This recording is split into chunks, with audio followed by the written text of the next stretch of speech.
discussing this morning, and we found that we need some further clarification on this scene, and the Rebbe says,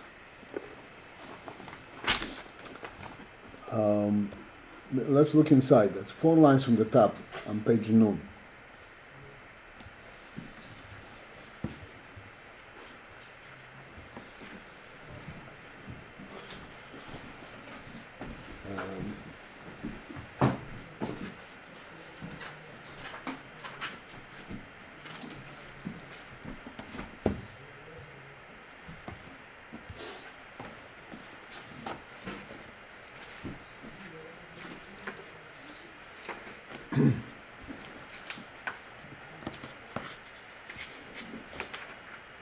So we are essentially discussing for quite some time the principle of Neshama and Torah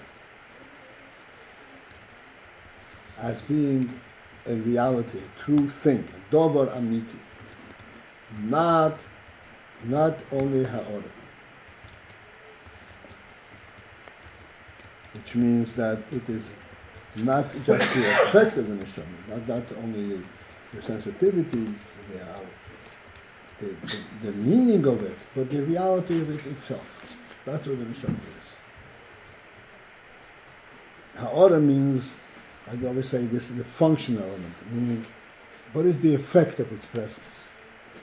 Its presence means its reality itself.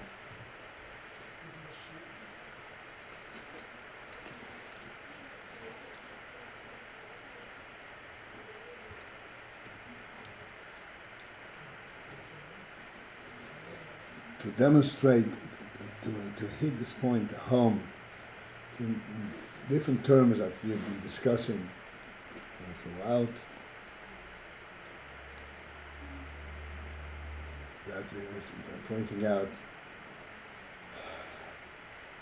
the world with all its variety, without a human being in it, everybody understands instantaneously what's the point. There's no significance. Nothing to it. One human being, and it changes the entire perspective.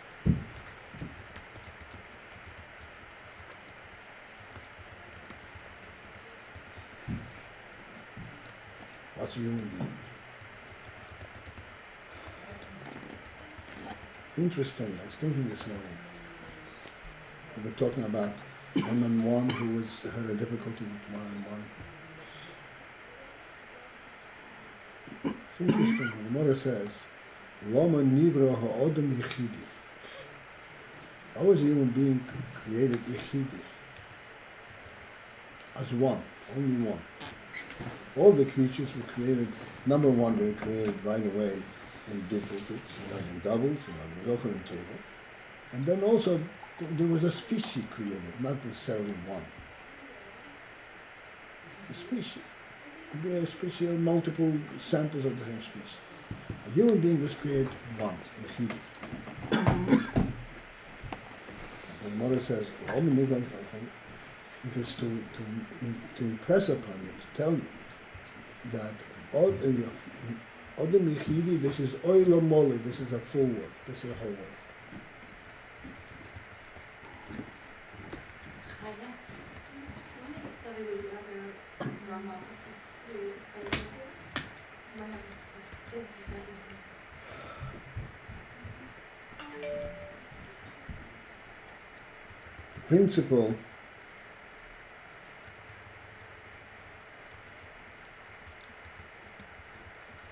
Principle that we've been discussing, one-on-one as being two once, or one-on-one as being two.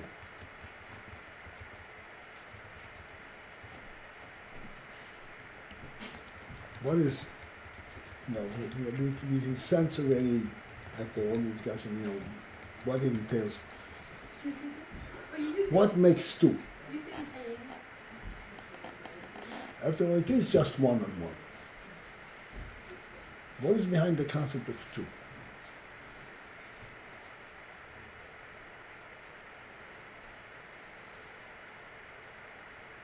So way back when I started talking about this, for example,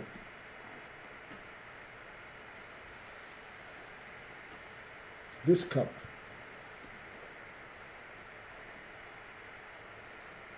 Would this cup have been ever made if it were to be made one?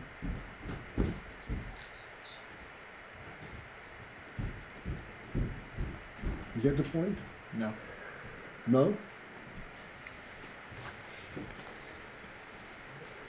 Say Melissa. It was made to be a whole series. It was made to be one. Imagine the Ford Motor Company setting up a whole operation to create a car, one car. Would it ever happen? A car means many cars. This is why I'm building the one car. There's no point of being one car. I would never invest all that effort to create one car.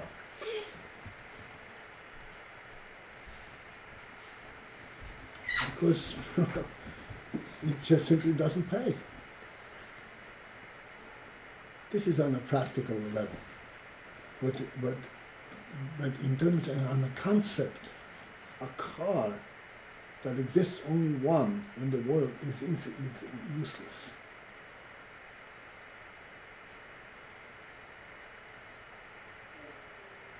That car would not have roads to ride on.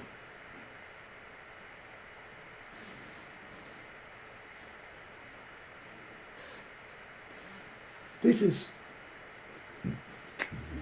what it means that that its value is only in multiplicity. Look at two. I create two because only two makes sense to make one. A human being, one is a whole world.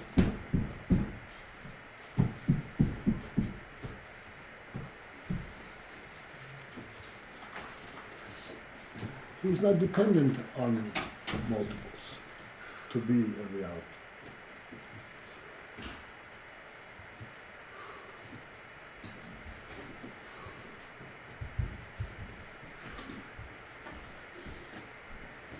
This is the concept of a real thing, Dova and Miti.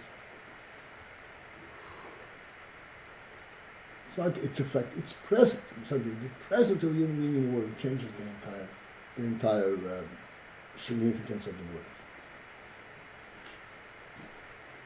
And we discussed this from many angles, the home and everything else. Now similarly we come to the Neshama. I'm saying the Neshama, similarly, the Neshama, that is the real thing. This is where it's all contained. The Neshama is a Dover Amiti. Not by its effect, by its presence, by its reality.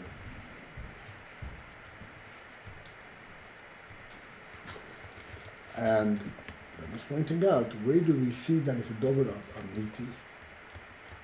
In many different areas, we see from the fact that it can tolerate, it can relate even to concepts that are completely beyond the world that it operates in. We discussed, this week, last week, the whole concept, how we understand things in the world, and the Neshama sees in that right away a completely different reality.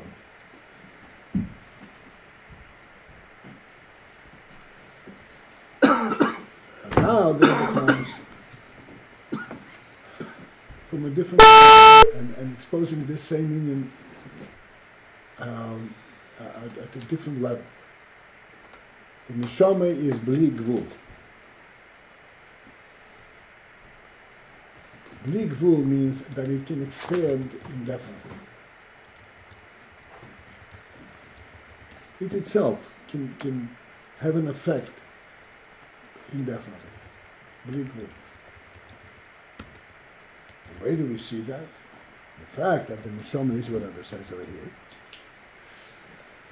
Okay, 4 lines from the top. Amnun. Ukmoi came. The fact that the neshama is what? I'll be saying inside now. Inside. I just didn't hear your last word. 4 lines from the top. I'm just started it and I changed. I'm not going to say it. We're going to write inside. Okay. 4 lines from the top at the end of the line. On page 9. Ukmoi came. Similarly, hey, bebchinas bli gvul. The neshamas have the quality of bli gvul.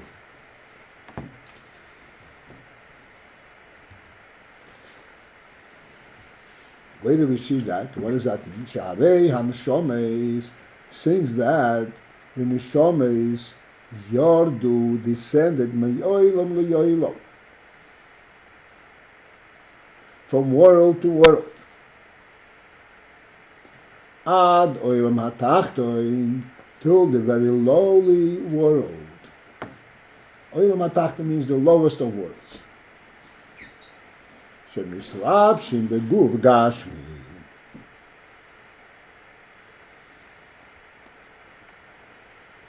In the fact that the neshama is able to be mislabish, able to imbue itself, be imbued in a guf gashmi.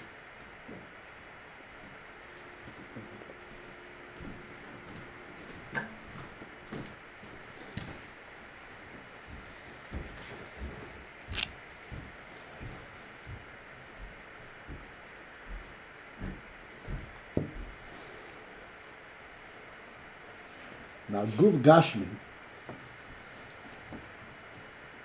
is clearly Oilam HaTachta. This is the lowest it can be.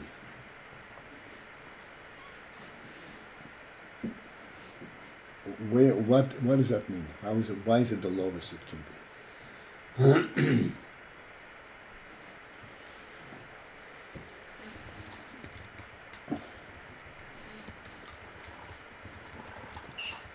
We pointed out many times throughout our learning.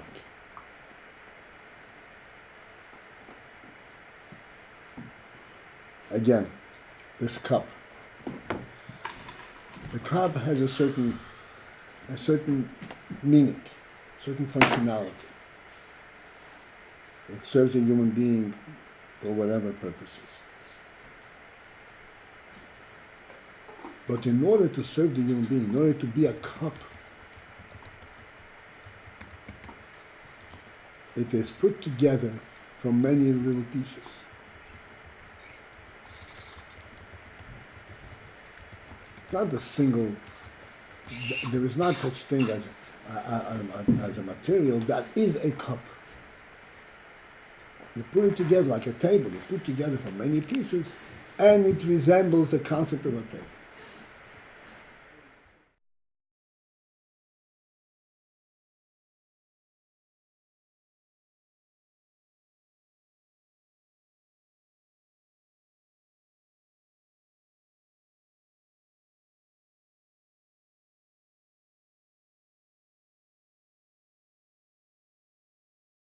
Is the form the gashem is the form of the pieces of wood put together. The table is a human concept, and we pointed out it's a human concept on a very high human level. In other words, it is not just for ease of use, for comfort. Comfort is a worldly concept. I want to be able to have my things next to me. That's comfort. A table is way beyond the comfort. A table is part of, so to speak, of a human respect.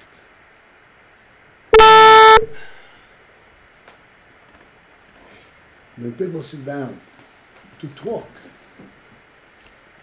to discuss. You sit around the table, even if you're not using anything.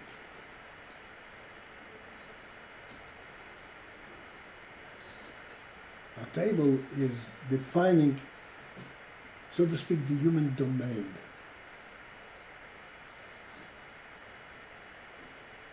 It is an exposure of, so to speak, of a depth of a human spirit.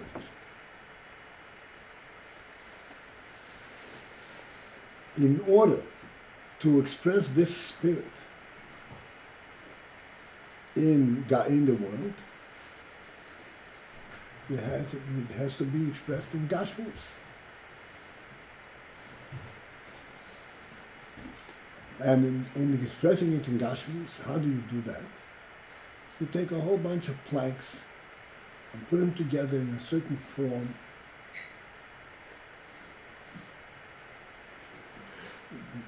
As we exposed another time before. The table actually is this board that's in front of us. But this board will not float in place where it's useful, where it's a table. And then we have to put up planks to support this board.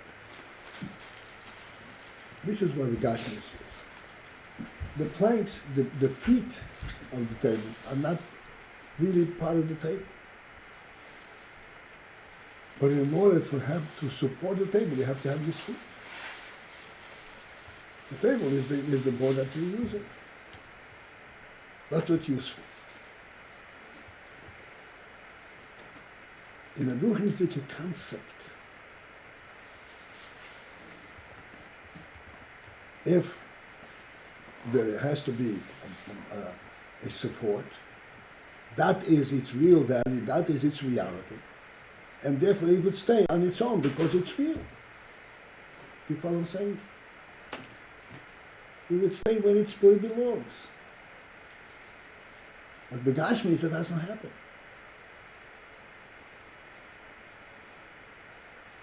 Gashmis does not subscribe, so to speak, does not recognize reality per se. No matter what you do, this is a board, a piece of wood. The wood doesn't know that it's a table. Doesn't know it's supposed to float over here on this height. And no way can you possibly tell it to. You actually have to support it by planks.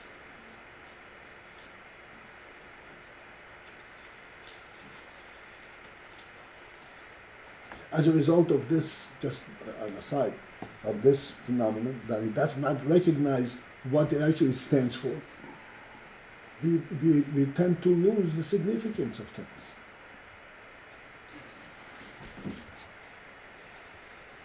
And we actually think that at first glance, what is a table? A convenience. And therefore,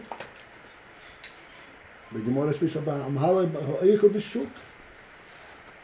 I don't need a table, I can eat my hands.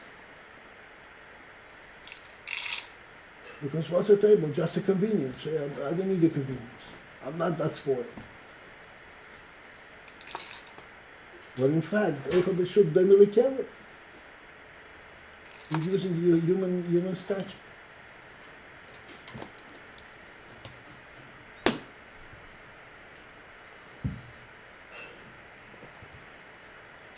The neshama is mislabish in Gashmis. In Gashmis it means like this. The neshama is mislabish in Gashmis.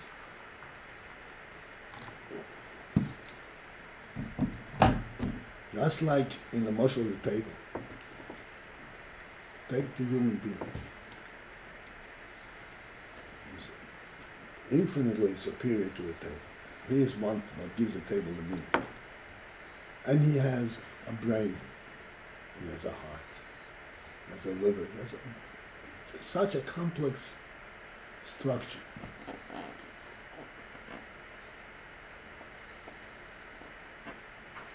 What does this complex structure really represent?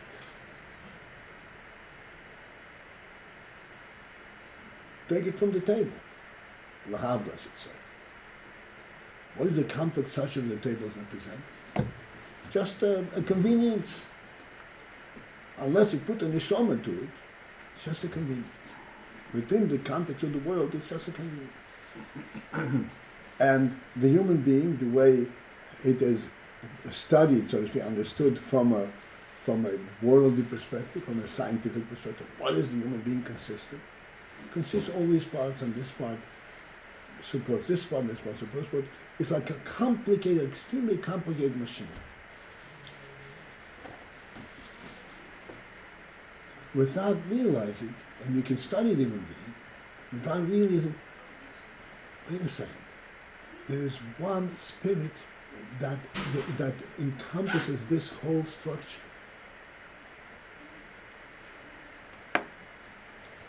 And this whole structure is in order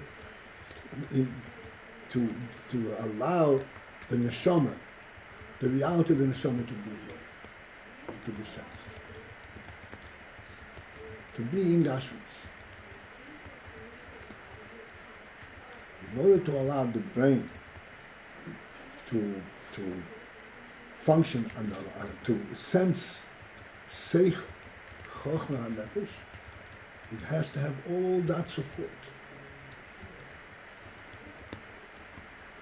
Although this is mamish reality itself, but that reality will not stand on its own in Gashmis. It has to have Gashmis to support, and it has to have food. It has to be constantly fed, constantly maintained, and exercise and so forth, and all the things that are uniquely Gashmis.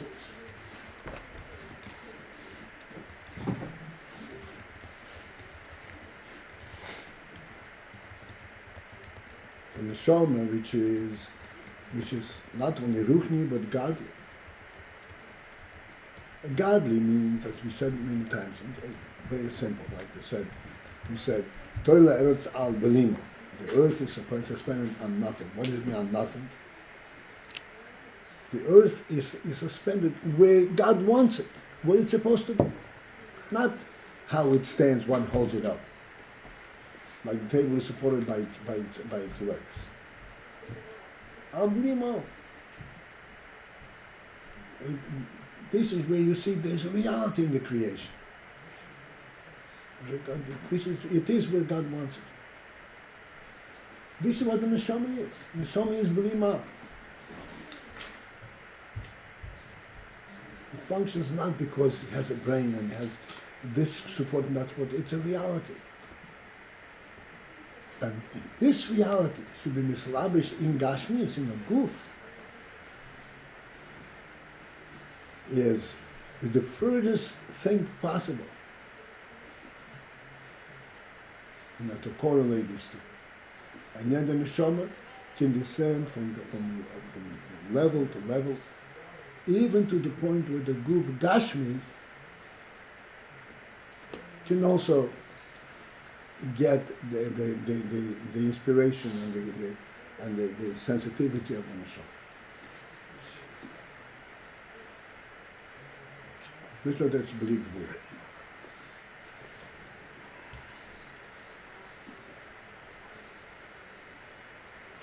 The whole idea of bringing the table is to show what? That just like in the Olam Hazeh, the concept of the table needs support, so too the neshama, to show how low it's descended, that this is really the lowest it can get, that the neshama even needs a body to support it, to exist in this physical world. What was the point of bringing the table?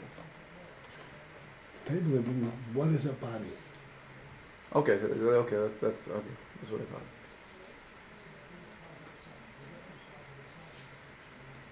Table. The table is very significant for those people who sense what it is. That's seichel ha'adam. But in itself, in the structure, it's nothing. It's wood. The guf ha'adam is no different.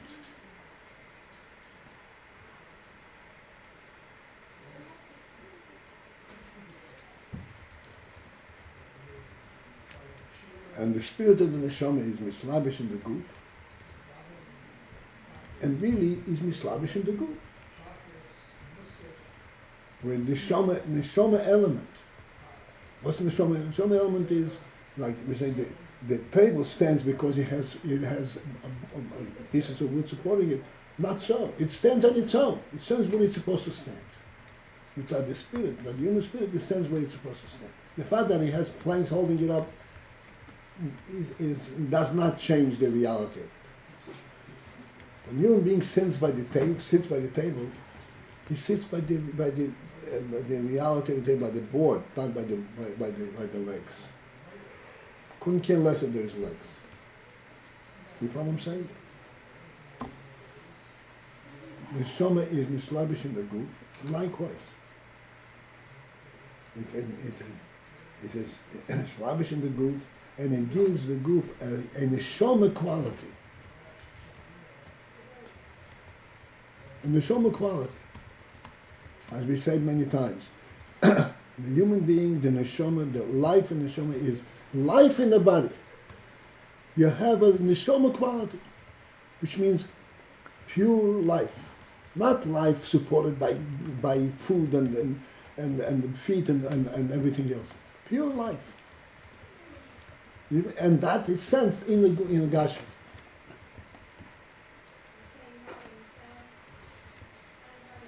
Which means that this is something which never dissipates. You put it into Gashmi, it remains the same thing.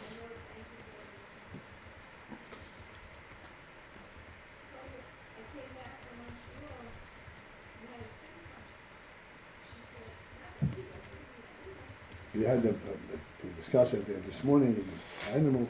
Here you could see clearly. Life in an animal is not a neshama element. It's a gashmic life. It gives life to the body. The neshama, life, the human life, is pure life. It's life because it's life. Life because it has a body to support.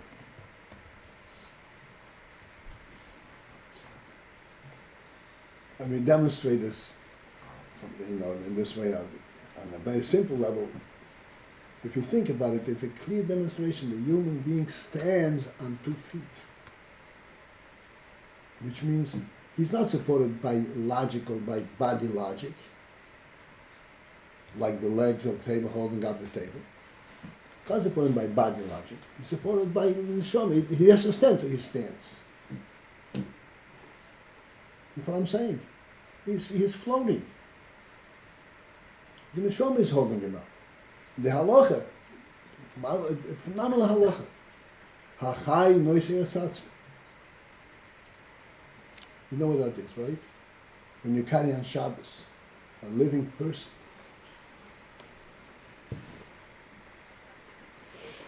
You're potter.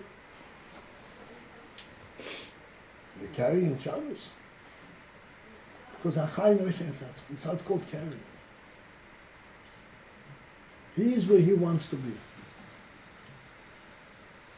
The din halacha is only shaykh by a person. The halacha is on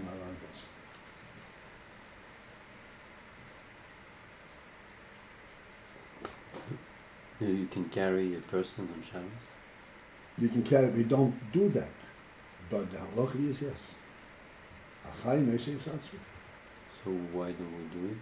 Why don't we do it?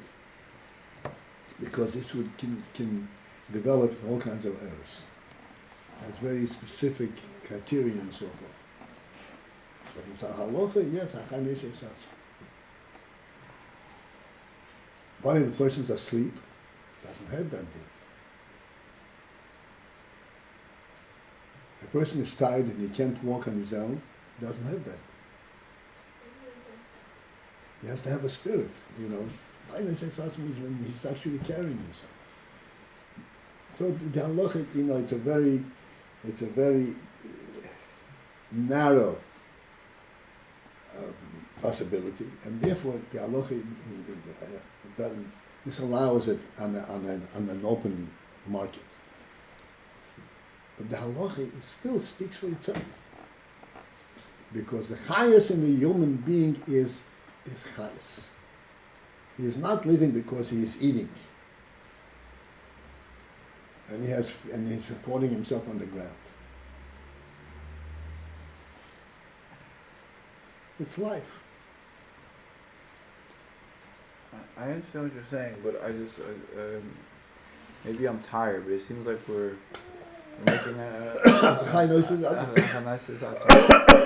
making on one side we're saying, look how far the neshama descends, that it even needs a body, analogous to the way that the table can't float. The neshama needs, it's mislabish and... Wait a second. You never heard me say the word needs a body.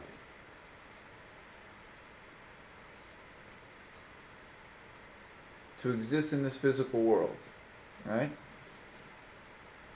No. To affect the physical world.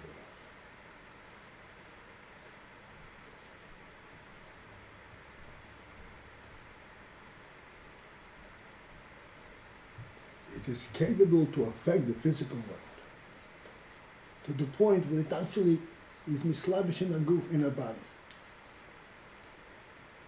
And in this physical body, it remains in the shop.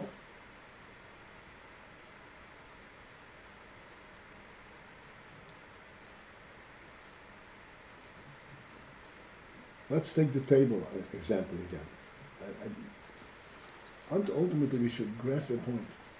When you sit at the table is a human, of a human quality, a human spirit. Are you aware that the table is supported by legs? Is that what you're sitting at?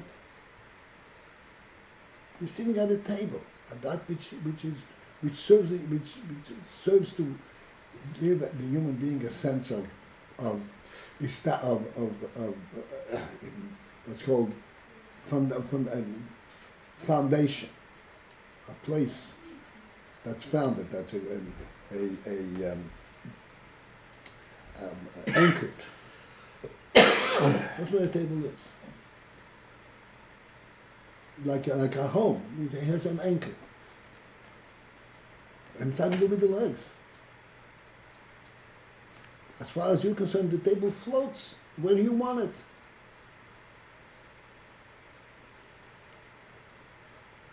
Because it represents the human spirit. The neshama in the guf, ha'odam. Guf ha'odam represents highest per se. Within the Gashmizdike arena.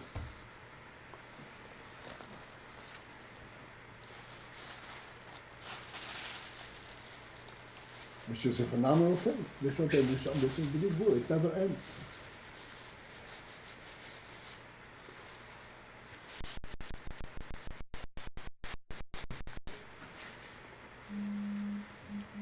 Can you say what is it again? The goof ha'odom represents highest percent, as you say? Yeah. No, the guf is a guf. It's a Gashmizdike guf. Yeah.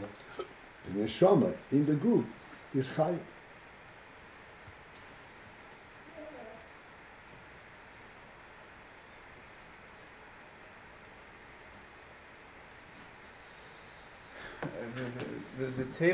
The table as a concept is a ruchnius thing.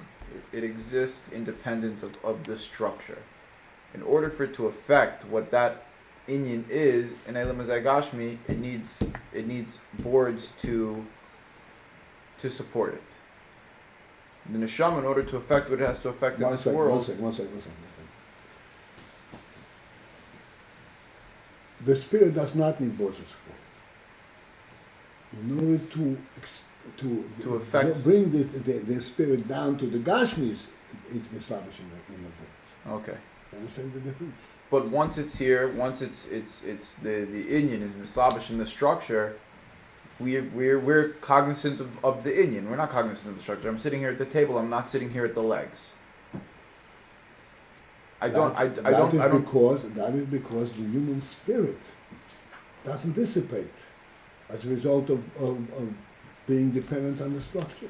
And my point is, it seems like that's analogous to what we're talking about now in terms of the neshama. That, not to say that the table and the neshama are the same, but wait a second. What is this human spirit that imbues it, that brings the table to that lofty level.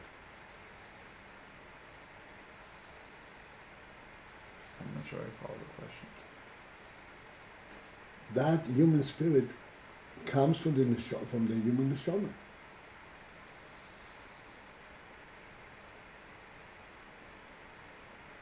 Yeah. You asked me. You said that. Well, here we have a table having that spirit without the neshama. No, it comes from the neshama.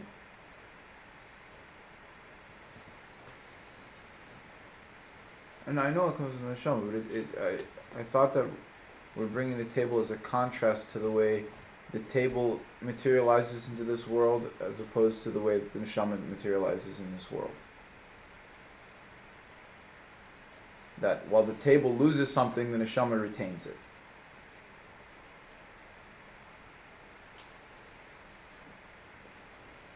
The table is to demonstrate the words of the Rebbe in the Maimon. That the neshama is bli gvul, because we see that it's mislabish in neuromatach in gashmis. So we explained what is gashmis. To demonstrate gashmis, we use the table.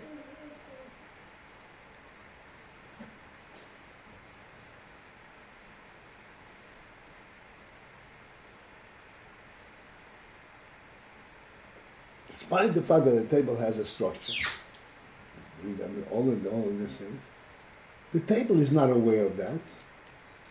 It remains totally unaware. Even though it actually shows a tremendous human spirit.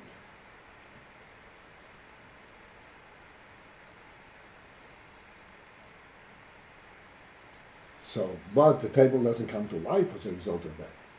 Whereas an neshama is mislabish in the goof, and it has to be mislabish in the goof and brings life to the goof. Are you saying, in other words, that Guf is aware of the neshama? Yeah. It lives. It lives from it. It lives.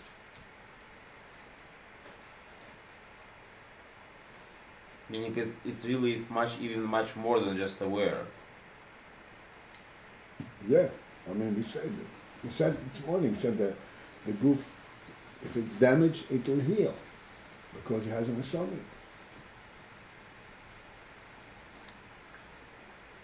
And the goof can stand in a manner that from the goof perspective it doesn't make sense. It's supported exclusively by neshama spirit. That's how you make a distinction between the animal and the human? Yeah. I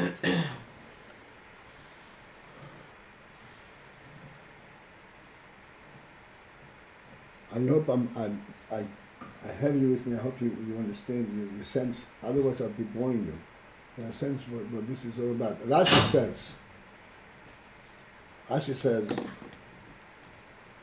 when Adam Rishon was created, it says, "Vayipar be'apa," Hashem formed his body.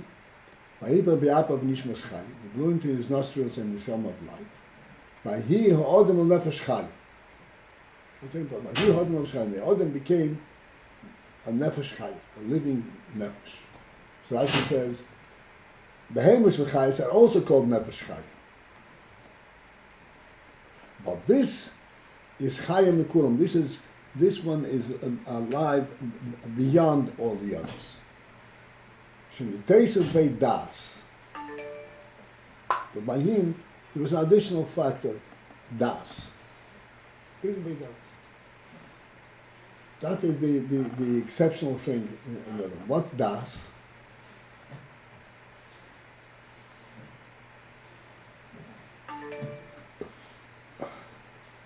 Das means cognizance.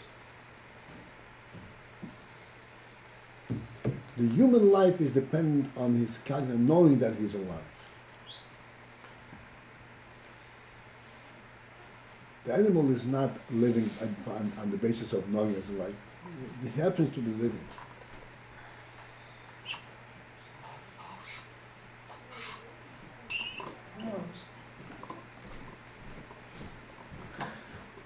It's a different platform completely, and it is mislavish and gashmi. And that shows, as you said, the Rebbe says, the principle of the bli gvul aspect of the neshama, which means you can take the neshama, the inner neshama, and you can lower it to the lowest, and it will never dissipate. It can relate to anything.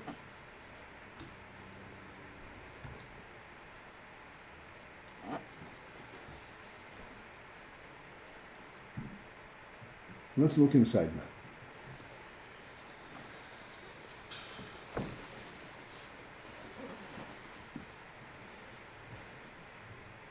So we have the place. This is 6 lines from the top on page Nun. The line begins with Guf Gashmis. The Neshama is mislabish v'guf Gashmis. B'chol mokod, and in every place, or b'chol oilom, and in every world that the Neshama evolves into, Eilon mishtano be'etzem mahuso. The neshama does not change be'etzem mahuso in its mahus, in the essence of its mahus. Phenomenal thing. Again, I'm going to draw you to this. I hope you're with me. We discussed the other day what's meant mahus. I don't know if you were present. Mahus, we said, what mahus means mahus. Mahu. What is this? What element, what entity can you refer to as mahus? Something that is standalone, that is a reality in itself. Something that's only functionally, there's no question of mahus. It's function, it warms you up, it gives you this, it gives you that. It's not what it is, it's what it serves you as. Not a mahus. A mahus means something that is what it is. What does that stand for? That's what he says. The neshama comes down in the Rama Gashmi. So you say, in mislabish with guf Gashmi. So now it serves the guf. No, it's not serving the guf. It remains mahu. It remains what it is.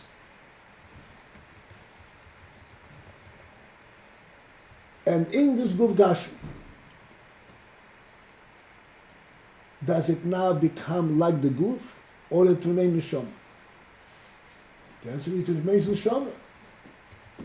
And how is it manifest? It still functions at the level of neshama. Like I said, it stands on two. It floats. It is where it wants to be. It's not limited by the guf. Like the Hashem Tov says. Everyone knows that call from Hashem Tov. Malkim shevitzoyne shalodom shamhu. Where a person wants to be, that's where he is.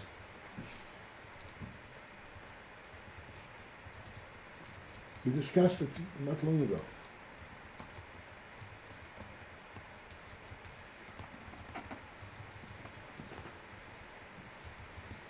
That's what he says. It remains mahus, any mishtam mahus, and she mahus from its real mahus.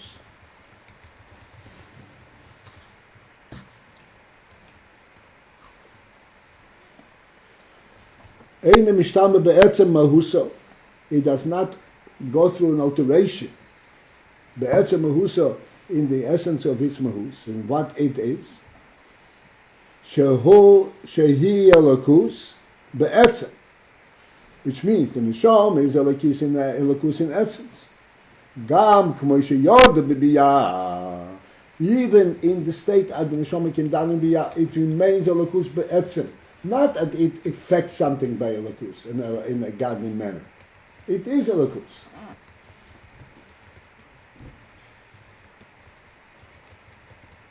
And this is why we said it's independent of the Gashmistic world. Where he wants to be, that's where he is.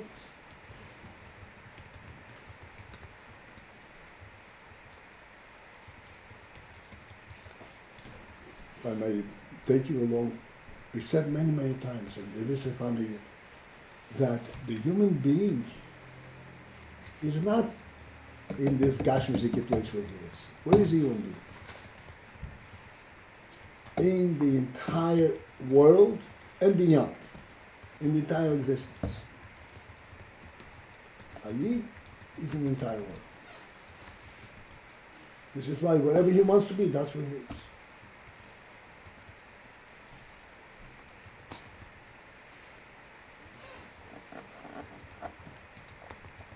You getting that point?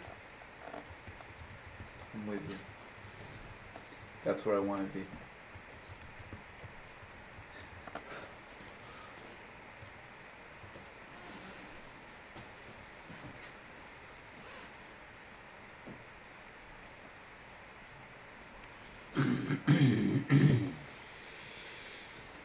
V'loi k'moy ha'ha'ora Elokis. Not like the ha'ora Elokis, which is only the ha'ora, the effect of Elokus, the functional aspect of it. Shemislabesh as bo'oil amaze. The ha'ora Elokis that is mislabesh in world, where it becomes world. Shebechol ha'madrego.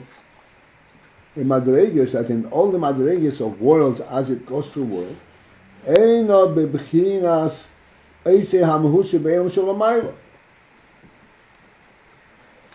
This ha'ora Elokis that comes down through worlds, that gives worlds a presence. It's not the same mahus that was in a higher world. It's a different mahus. Because it's only ha'ora. There is not the mahus, the essential mahus.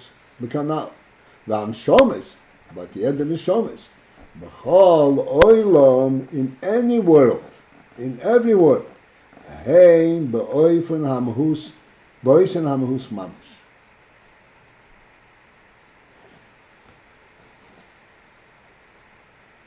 They remain in that mahus mamash.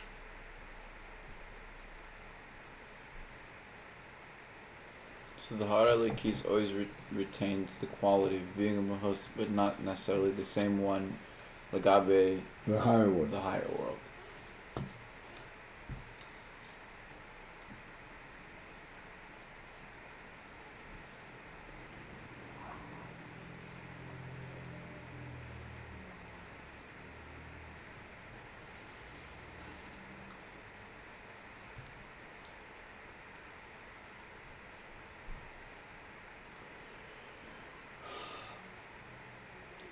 Be'emes. And here we have, again, be'emes in truth, which means if you go down to the core of it, haneshomes kulon shovim. Shovim hay. All the neshomes are equal.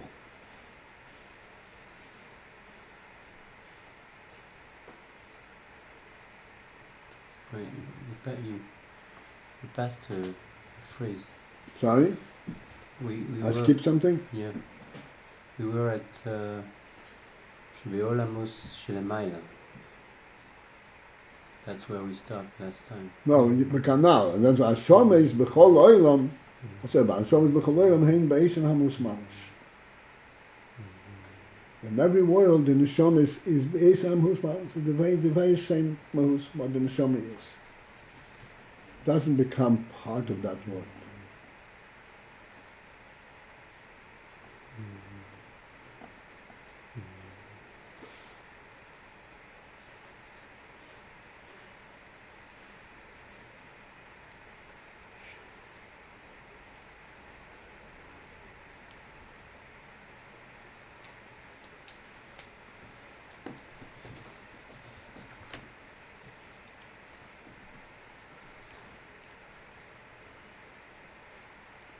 That's what it says. Be'emes.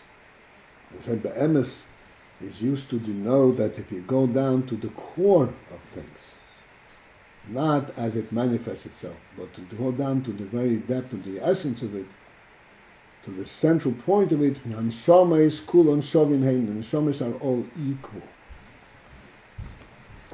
Now we think all neshomes are equal. וכמי שכוסו בספר של ביינים, פרק ל"ב, as it says in Tanya, פרק ל"ב. פרק ל"ב speaks about the principle of Ahavas Yisrael. And Ahavas Yisrael, he says, is supported by the principle that Shagam Shekulam Masimois, that when one reflects on the fact that Kulam Masimois, that all the Neshomas Masimois are fit with one another. V'av Echad L'Kulano, and there's one Father for all of the Neshomas.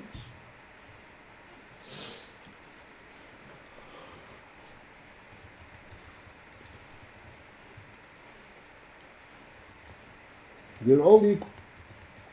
And over there he says they're all equal in their source.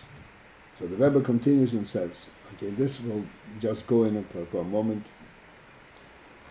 I don't know if you'll be able to conclusively discuss. Hagam, although Shakos Avshom, although that there in Tanya the Rebbe writes that they say mitzat shoyrosh nafshon b'havaya echod, that the fact that they're all fit together and there is equality is not the way the neshamas are lamato, emanating down into the world, but the way they are in their source, b'havaya echod. So in the source they're one. Therefore, that does not translate in what we are trying to say, that the neshamas are bli gvul and they don't change as they go down into the world. The Rebbe says, "Kol mokoim," yet still, even though the Rebbe over there emphasizes it by talking about such shorshim, still efshar loimar, it's impossible to say shezeh horag, that this principle that the Rebbe speaks about, that they're all equal, is only mashe b'shorshon heim b'hashvor.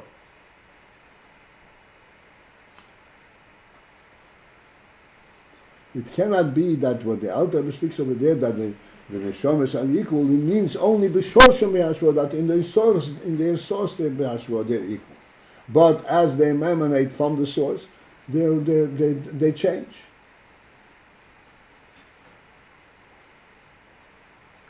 Why can't we say that that yet indeed it's talking only b'shorshim but not in emanation? So once they come down into the world, some of them are superior to others?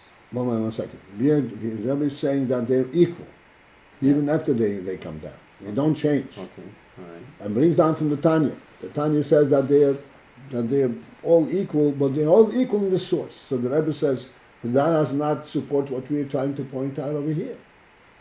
That they're equal as they go down into the world. So the Rebbe says like this. Even though the Alter Rebbe over there speaks about Shosham, it's impossible to say that he means to say exclusively the way they are in the Shorish, and not at all in the way it comes down further. Mitzad Shorshim is the way that they are in the Shorish, or the way Mitzad the Shorish, from the fact that they all come from the same source. Therefore, we say they're equal, but not that they're only equal as they are included in their source. Right now, we're quoting the word b'shorshim. Then we'll see it. Rak mashe b'shorshim, it cannot be that it's only that b'shorshim, the fact that in shorish they bashvor. That cannot be. Why?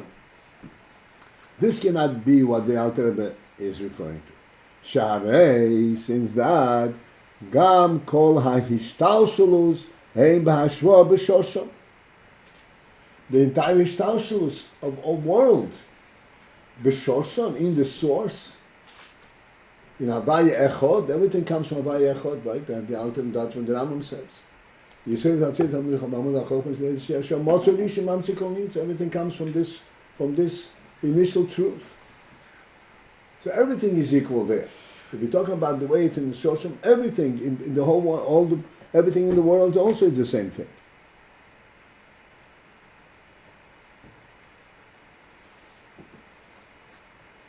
But tzorich leima, therefore we must say, since the Alter Rebbe clearly makes that emphasis on the Neshama specifically, which means that there is a difference the way it is in the world and the way it is in Neshamas. Therefore, we must say that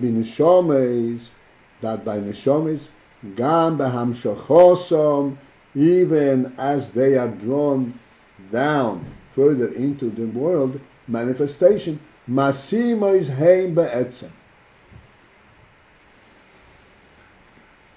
Masima is Heim Be'etzem. They fit and they recognize itself. They're equal Be'etzem in essence. Even though the Neshamas, there are different levels of Neshamas in the world, but in essence and Be'emes, at the core, they're the same thing. Mitzvah Shem, we will discuss this. How is it? But nevertheless, this is what the Masim. This must be what the Alter Rebbe says over the Masimas. Not only B'Shoshim, because B'Shoshim even Kol Oimus are equal. It means Masimas is B'Etzem even as the Neshama is Hilamat.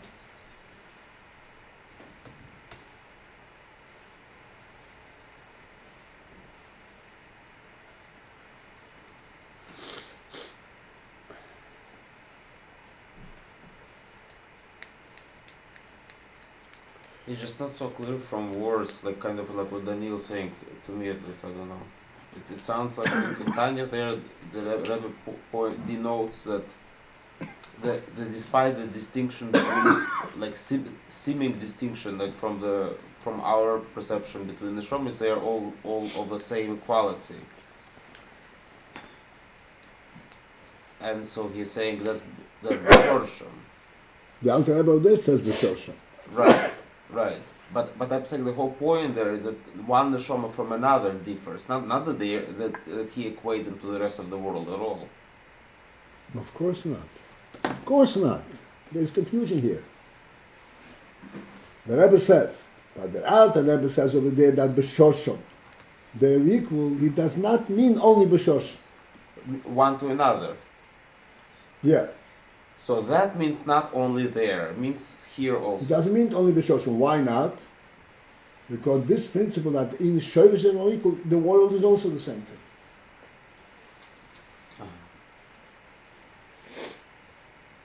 What's the meaning? The world is also the same. Everything that's mentioned in the world, everything in the world has one source. Yeah. So if you're talking about the way it is in the source, everything is equal. And that's to say this essence persists into the world. No. But this equality, this As it emanates down, then it changes. But in source it is the same.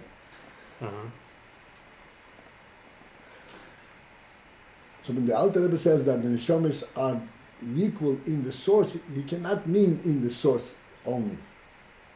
Because if that were the case, then there's no difference. Then everything that comes into the world is also the same.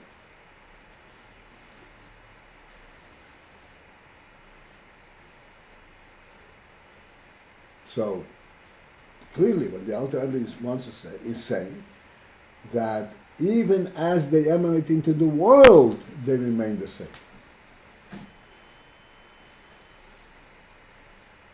Now we have to understand how that is. But nevertheless, this is what the Alter Rebbe is saying. Rabbi Paltiel?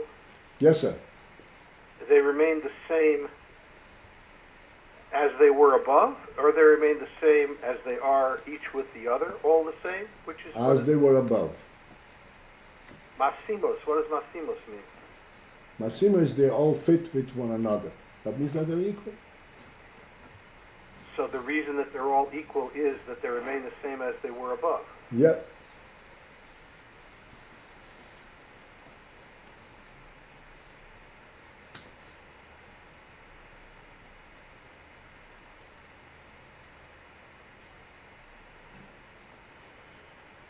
Okay, we have to interrupt. This union, okay, is not finished yet over here. There's another couple of lines that will allow us, that will be presenting, that will allow us to elaborate on this union.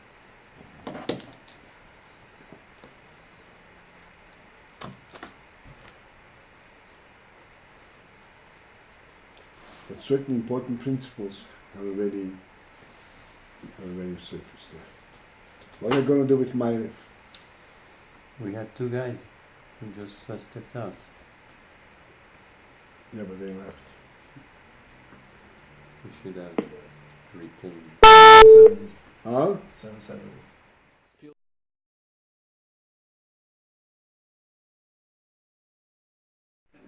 Go warm it up for me now, cause.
Just